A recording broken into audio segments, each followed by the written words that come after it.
Chapter 7. The Secret of the Widow's Power. There is no doubt that a widow can, if she choose, attract a man where a girl is powerless to do so.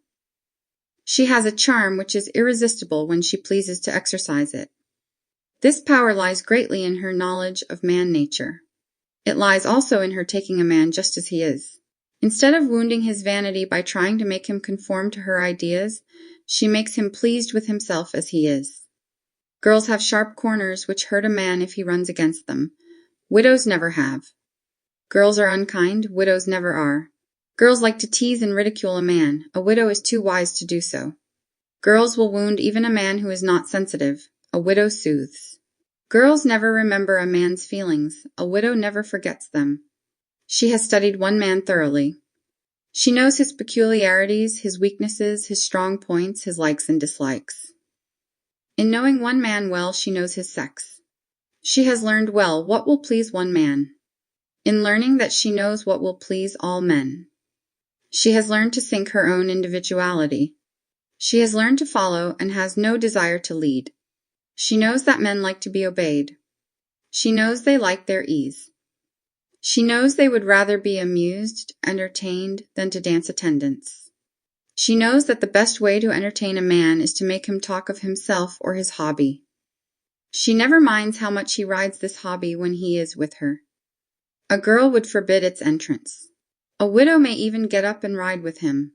When a girl would show a man she has no interest in his affairs, a widow would make him believe she was even more interested than he was. A girl would say, "I get so sick of hearing that man talk on that subject that I won't listen to him." The widow draws him out. Where a girl would cut him short, she encourages him to go on at length. He begins to connect her with his hobby. He learns to come eagerly to her with every new development, sure of sympathy. When he is downcast about it, he comes to her as quickly for the encouragement he is sure to get. He begins to feel that there is no one in the world who understands and appreciates him as she does. The rest soon follows.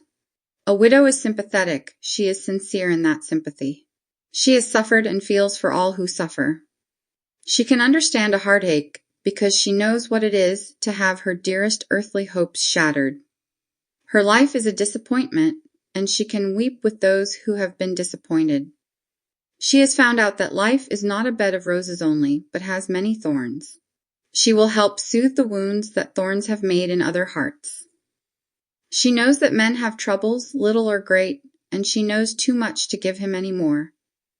She has stood by one man as he has fought with the world, and knows that it is woman's province to strengthen him by her sympathy and helpful word for the battle. She knows that when a man seeks a woman's society, he wants peace. She knows his vanity is wounded every day in his contact with men, and that when he comes to her, he wants it flattered. So a widow tries to make a man happy and comfortable. She rarely alludes to her own grief. It is more interesting because she does not. She mutely appeals for sympathy while she gives that same sympathy. Few young girls know anything about sorrow. They cannot understand what it is. They are generally so full of themselves they cannot sympathize. Herein lies their weakness, and herein lies a widow's strength. Sympathy is a woman's greatest power. Girls are self-centered. A widow never is. A girl is absorbed in her own pleasure. A widow has learned to make the pleasures of another hers. A girl puts herself forward prominently. A widow sinks her personality. She has learned to do so. She knows the man with whom she is talking is more interested in himself than he is in her. She knows that no man cares as much for her interests, plans, hopes as he does for his own, and she talks of his only. She lets him take the lead in the conversation she follows. A young girl has moods, a widow has none. She is always the same, a man is sure of her. He knows when he leaves her, she will be the same when he meets her again. I have known girls to lose an admirer by a cool greeting or change of demeanor. A widow never would. It is said that Madame Récamier's great charm was her gracious sweetness, which was under all circumstances the same. A girl fancies that a man thinks of her all the time, as she does of him. She likely thinks of him all day and dreams of him by night. A man out in the world is engrossed in business. That is his first consideration. It is only his leisure he can give to her. He goes to her for his pleasure. A widow knows this. She has other things to occupy her mind, and comes as fresh to him as he does to her. She knows that he has not lived over and over her last remarks, and she has not dwelt upon his. She makes no mistakes in estimating his affection for her. She never puts his affection to a test. Girls love to do so. A widow knows that it will have to be a pretty strong one that will stand it. She never makes any experiments. She knows him in and out. She knows what will please him and what will not please him. She knows what flatters his vanity and what will drive him away. Her lessons have been too thorough to allow any mistake. Experience has taught her that the best way to win a man is to make him think more of himself. Experience has taught her that she can have her own way easily by proper management. A girl fights openly for her own way. She is unsuccessful as her plans are open. A widow knows that the royal road to a man's heart lies through his stomach. Her little dinners and tempting lunches are a part of her mode of warfare. A man will always go where he can get a good dinner. He does not wait for a second invitation and hardly a first. A man is always pleased with himself when he has a good dinner. When he is pleased with himself, he is pleased with those about him. When a man knows that an evening call means a pretty little lunch, he is quite sure to come again. He goes first for the sake of his stomach, and later for the sake of his heart. A widow never forgets that the better friends she and the man become, the more likely he is to love her. With a man and woman there is but a short step from friendship to love. It has been said that there is no such thing as platonic friendships between the two sexes. A widow knows that friendship ripens more quickly over the well-laden table than under any other circumstances. A girl trusts to romantic surroundings. A widow never does. She has found out that her hero was fleshly, and she knows that all men are. She knows that only a boy wildly in love prefers moonlight to a substantial meal. If a girl takes a meal with a man, it is always at his expense.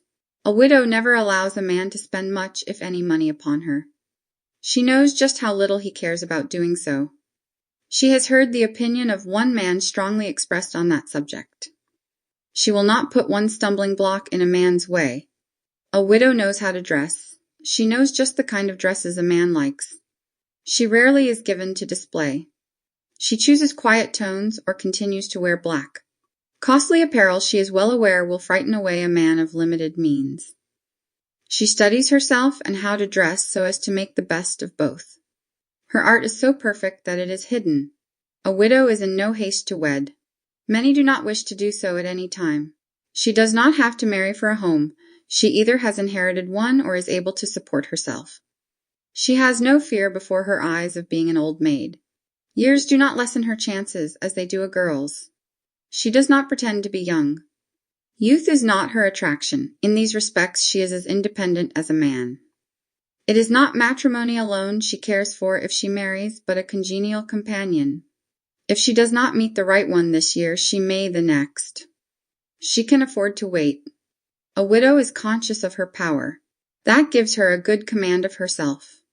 She knows from one man at least, if not from more, the full value of her charms. She knows her power to retain one man's love even until the end. She knows how to make a man happy. She has done so. She knows that what once won love will do so again. She knows a man's weak points. She knows his strong ones. She knows her own weak points. She may have been told of them very plainly. These she takes pains to strengthen. Old bachelors are proverbially hard to win.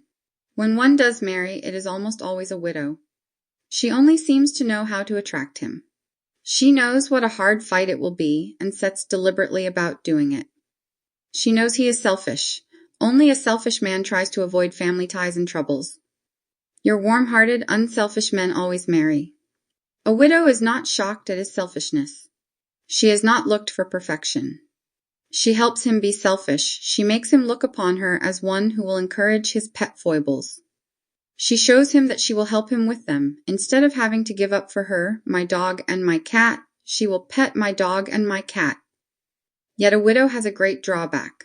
There are some men at whom she can never get a chance. A man who does not wish to marry avoids a widow. He will pay attention to a young girl perfectly sure he can withstand her charms, But the young widow is a different person.